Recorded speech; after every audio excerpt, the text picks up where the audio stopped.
Hey everyone, Cleo here, and today we're talking about my June wrap-up. So I do not feel like filming, but I need to, and I've just motivated myself to film this video, but I just saw that the previous clips that I filmed yesterday, which was an entire book haul, including live reactions to unboxings, did not have audio. So I'm a bit upset with myself, but so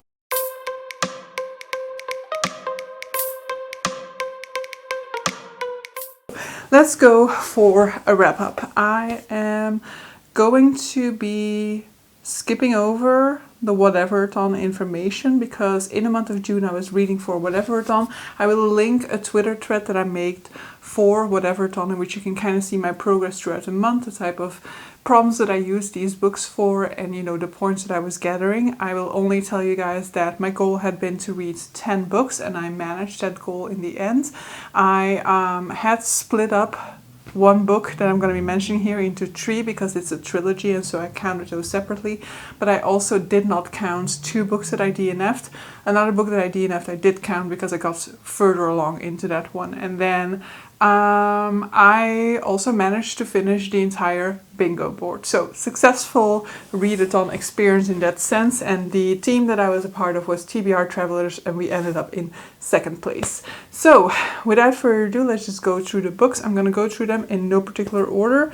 I'm just going to start with my physical TBR because, as some of you may know, the plan for the month of June was to finish my entire physical TBR, and spoiler, I managed to do that. So a lot of you already know, if you follow me on Twitter for example, you already know that I managed it. I managed it somewhere in the final week of June. So I have TBR 0, but in reality I no longer have TBR 0, but that's for the next video, which will be a book haul that I now read to refilm. But so, first book that I'm going to talk about is An Artist of the Floating World by Kazuo Ishiguro.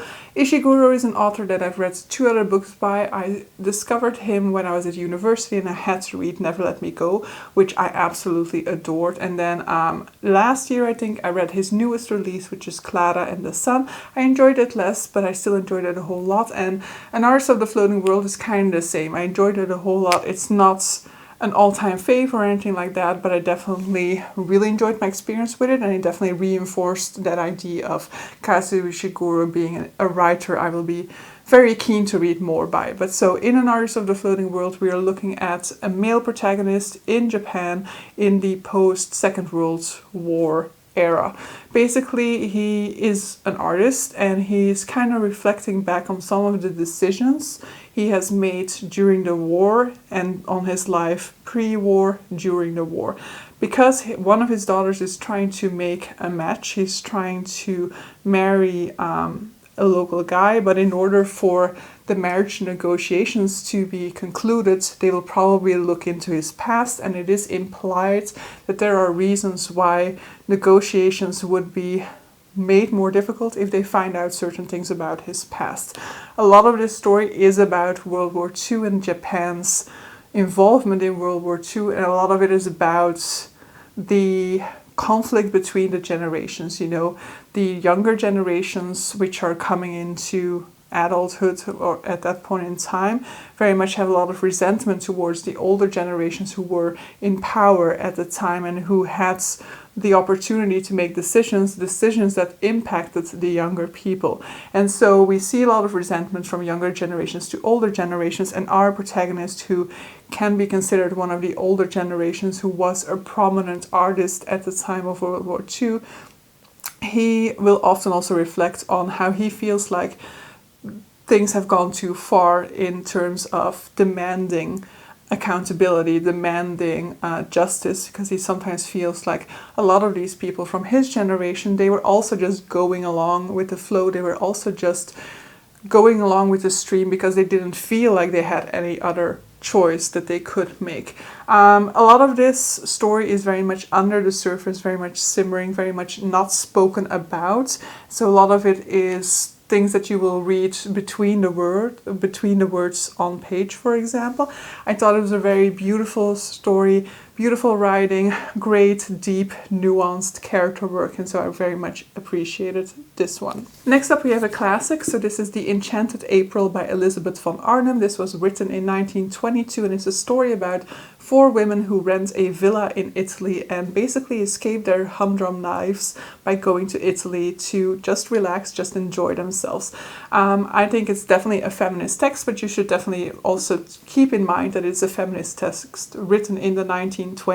It might not always hold up to our present day feminist ideas, but I definitely think it's a really refreshing read and it's a very interesting one to read. If you're looking for a classic written by a woman, for example, I think that this one would definitely suit you. So the story kind of takes off when we're looking at this one woman who is in a cafe kind of thinking about an advertisement that she saw earlier that morning. And so it was an advertisement for an Italian villa and she's kind of dreaming about the possibility of renting this place, even though she is of a poorer class, and so she definitely does not have the finances to support a dream like that.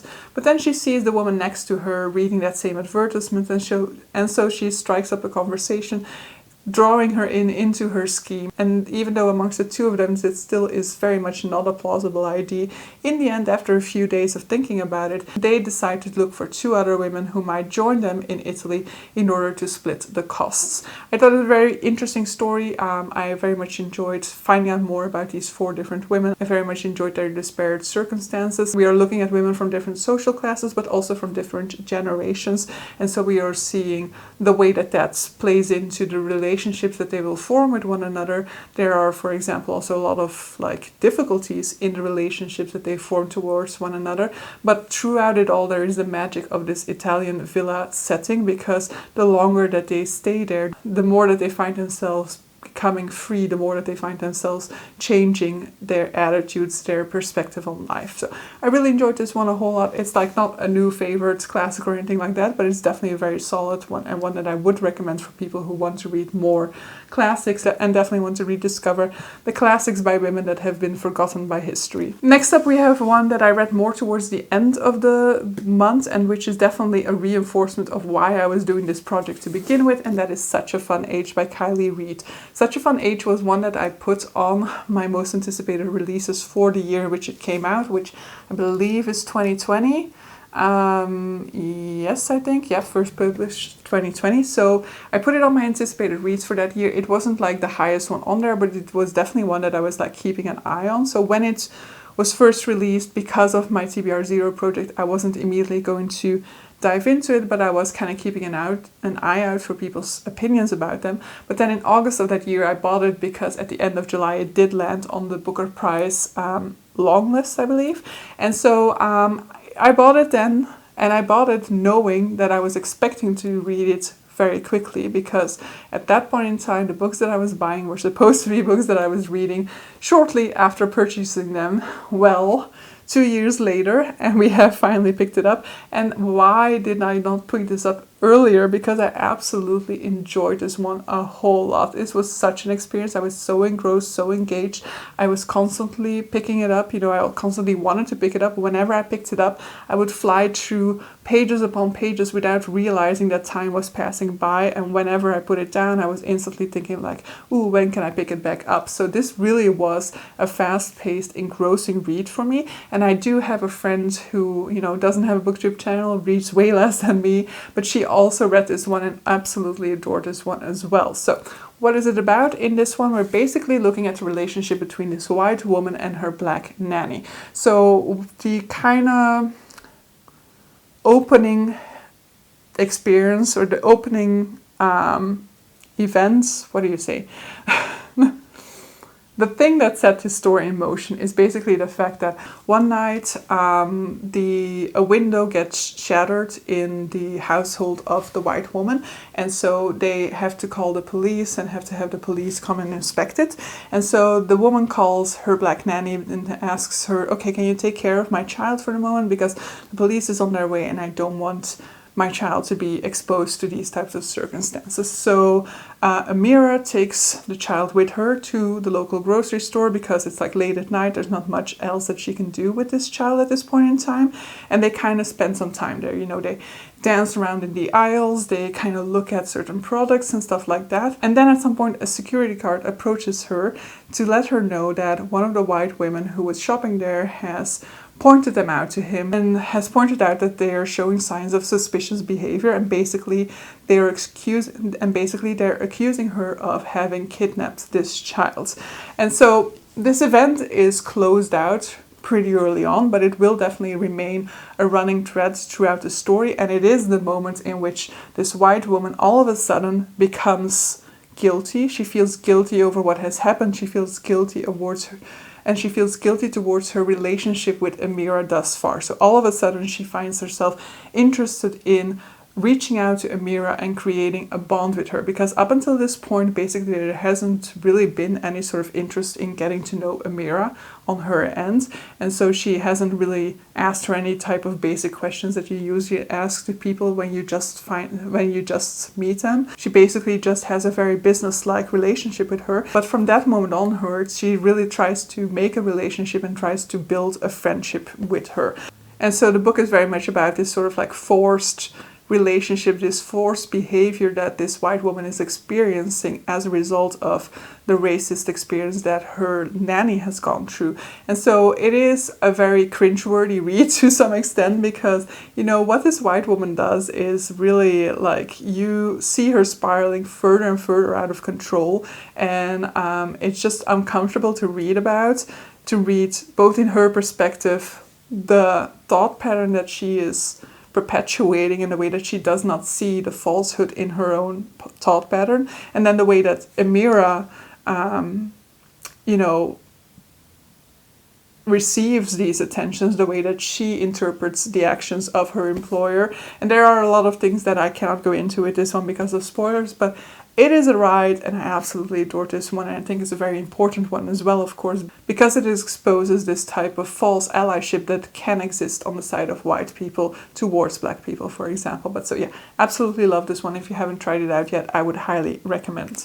Next up we have the new York Trilogy by Paul Auster, which is an absolutely mixed bag. So I have previously read the first book within this trilogy, The City of Glass, and I remember things about this one. I remembered that it was like a mystery detective story, and that it was filled with these sort of like meta elements, that it was quite literary and experimental, and so I was always intrigued to continue on past that first one. However, my rating for that first one was just 3 stars. So when I was doing an on-haul project, this one was one of the books that I was like, maybe I'm not entirely sure anymore whether I would still be interested in reading this one or not, and so I entered it into a try chapter tag. But when I reread that first chapter, I was like, oh no, yeah, really, I enjoy this writing style. I am very much intrigued again. I do want to read this again. But sadly, it once again landed at 3 stars. Once again, my feelings for it were like, okay, yeah, it does interesting things. I like the meta elements, but also some of the literary stuff becomes quite boring. There's like a whole chapter about the Tower of Babel, and I'm sure I found that interesting the first time that I read it. Having seen this discussion play out in a couple of other books, I wasn't as intrigued about it anymore, and the mystery thriller elements really became weaker and weaker, and my interest in it dwindled, so to the extent that it kind of became, a little bit of a drag. And that's definitely the case for books 2 and 3 within this collection. So the second one, Ghosts, is the shortest, and I did still complete it, but I dragged my feet to complete it. So I ended up completing it. I don't have any memories about it anymore at all. I just remember that the characters had like names such as blue and black and white or stuff like that. So probably very allegorical, and there are crossovers between the 2 stories. But so I finished it, shouldn't have, and then I continued on into the third one, and then pretty early on within that one I was like, okay, I'm not enjoying myself, and I dragged myself through the second one for no particular reason, and so I DNF'd the third one. I did still count it for whatever it's on, because I'm guessing I still read a relatively big portion of it, because it was only like 120 pages, so even if you don't read too much, you still have read quite a big portion of the book itself, Moving on to another DNF, and that's a really sad one, and that's Butcher's Crossing by John Williams. So I read Stoner by John Williams I don't even remember when. It was a big hit here in Belgium at a certain point, and I don't know whether that is because it was like rediscovered at that time, or maybe just like a new edition came out. But so I read Stoner and I absolutely loved it. And then I read John Williams's Augustus last year, and I DNF'd midway through. I was kind of enjoying myself, but that was about it. You know, it was okay. But I could just as well put it down, and it was a struggle to pick it up, you know. And so then I said like, okay, let's just put it down. Let's see what I think about the other book that I have by John Williams. And if need be, if I love this one, I will continue on and go back into Augustus at some point. But sadly with this one, I enjoyed it even less. So the problem with John Williams, and it's not a problem, of course, but the problem for me with John Williams is that all of his books are very different from one another. They deal with completely different subject matter. And so my love for Stoner will just have been because that type of story, that topic, that type of setting, and all of those things just worked for me, whereas this one did not. So in this one, we were following this guy who used to be in academia, and so he moves over to the West, and he's basically setting out to live a closer bond with nature. And so he's going to go on a buffalo hunt and, you know, live the Wild West life, I guess. But that just really doesn't interest me at all. I was just expecting it to have a lot more conversations about man versus nature, I guess.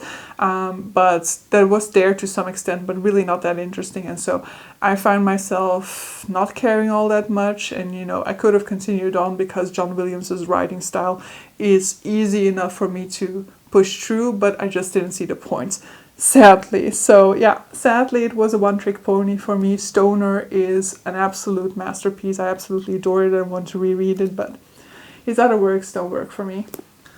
Final book that I still physically own, because the two final books on my physical TBR I actually got rid of while I was on holiday. So yeah, that already gives you an indication about what's going to happen with those books. But so Moll Flanders by Daniel Defoe is the final book that I physically still own at this point in time. I don't know whether I'm going to keep it, but I definitely did enjoy my time with it. So in Moll Flanders, we're looking at Moll Flanders, who was born inside of a jail, which at some point in this story will play a certain role.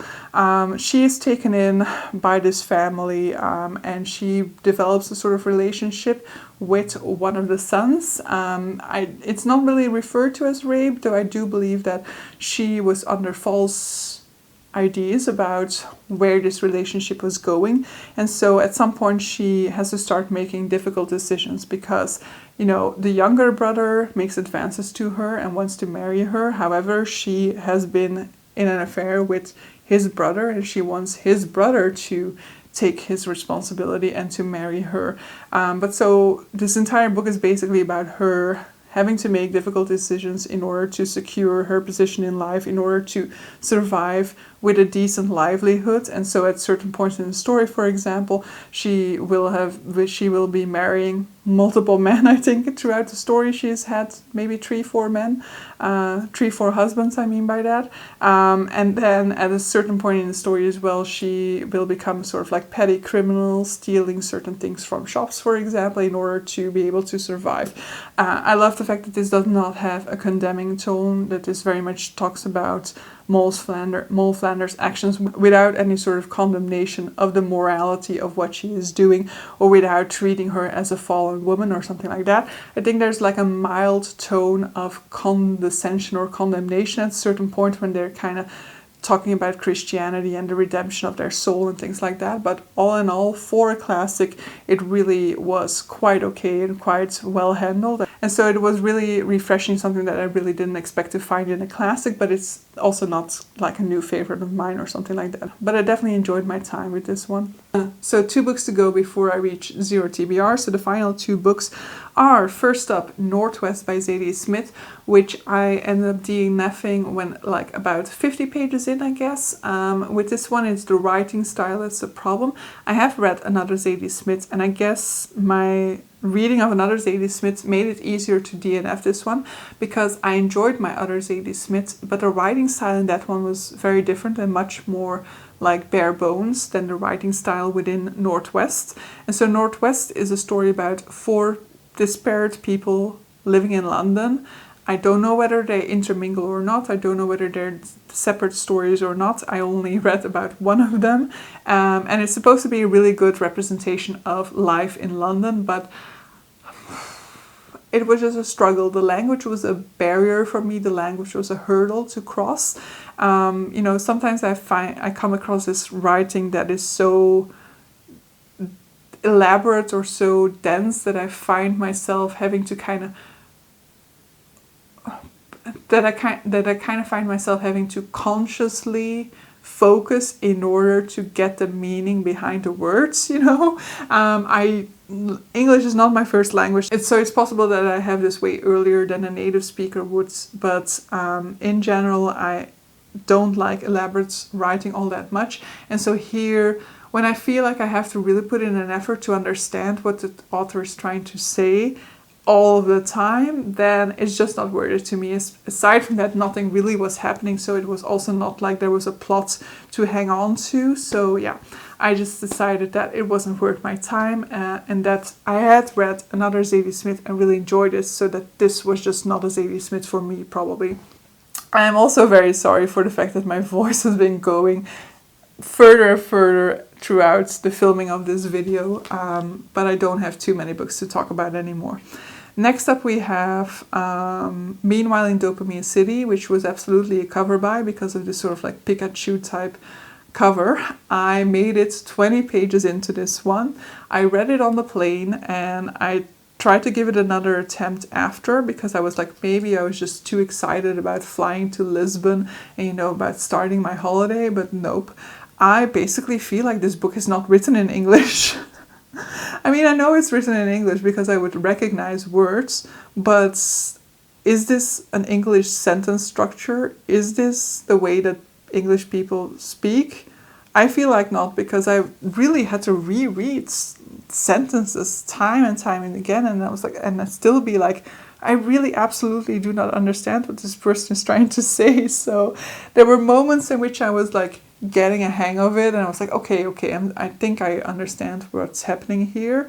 But then, the next chapter would hit and you were like dropped into the middle of a scene again, and you're like, so I decided like, fuck this. For the exact same reason as with Zadie Smith, the language was a hindrance to my enjoyment here, and I was not going to spend so much brain power on uncovering what the author was trying to say.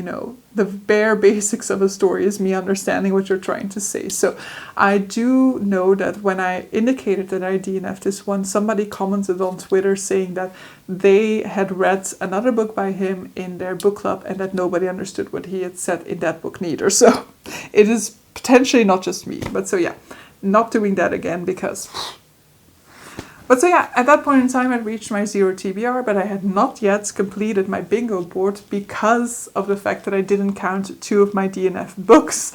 But so in any case, I couldn't complete the bingo board with my 0 TBR books because of certain prompts, and so I had to read 2 more books in order to complete the bingo board. So first up we have Evershore by Brandon Sanderson. I'm not going to say too much about this one. So this is the 3rd novella within the Skyward series. It's to be read after the 3rd full-length novel within Skyward. So Skyward is a YA sci-fi story which we're looking at this young girl called Spencer. Her father has been treated as a traitor for the past few years because he supposedly defected in a major battle, and Spencer wants to reclaim victory for herself and for the legacy of her father. Now, of course, a whole lot has happened since then, and I'm not going to talk about the specifics of the 3rd novella.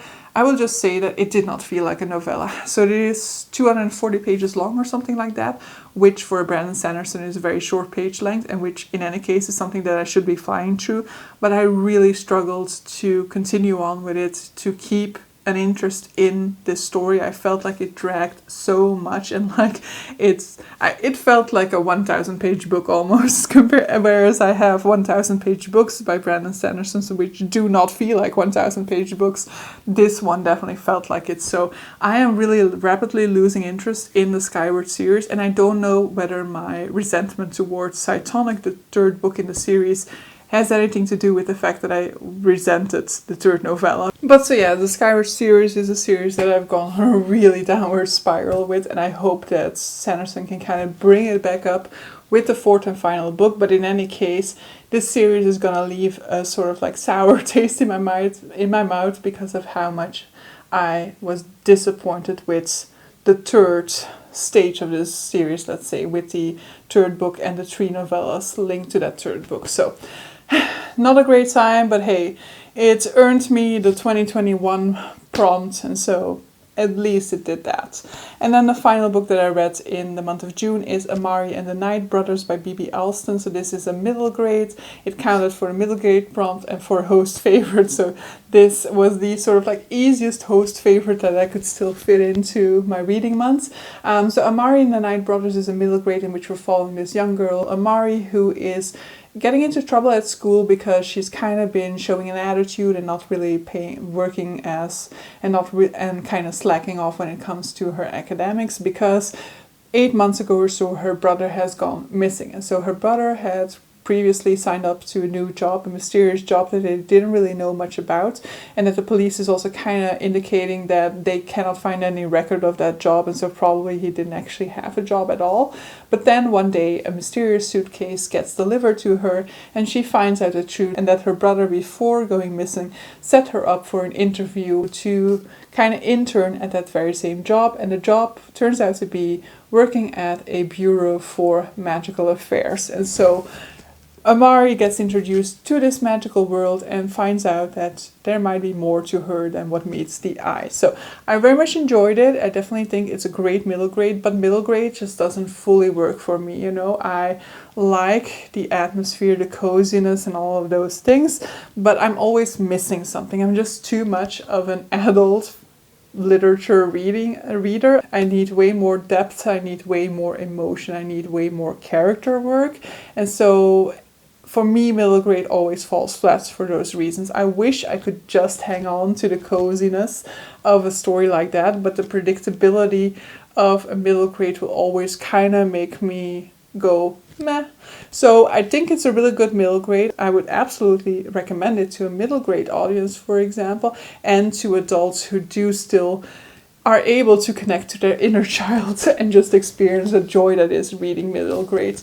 But so yeah, that is it. I have now got a 0 TBR, as I indicated. That's not true. I don't have a 0 TBR anymore, but at the end of June, I did. So yeah, that's it for my June wrap-up. I am gonna do things a little bit differently with my July wrap-up because of how much I have been dreading filming this June wrap-up. I do think it's more to do with the fact that I've completed my 0 TBR, and so I've already moved on from that, and so I was like, for some reason, reluctant to revisit those books, because I was like, I've read them, I'm over and done with them, but I'm very happy to have talked about them now, because some of these books definitely are great books that deserve the attention. Some of them are very much underrated.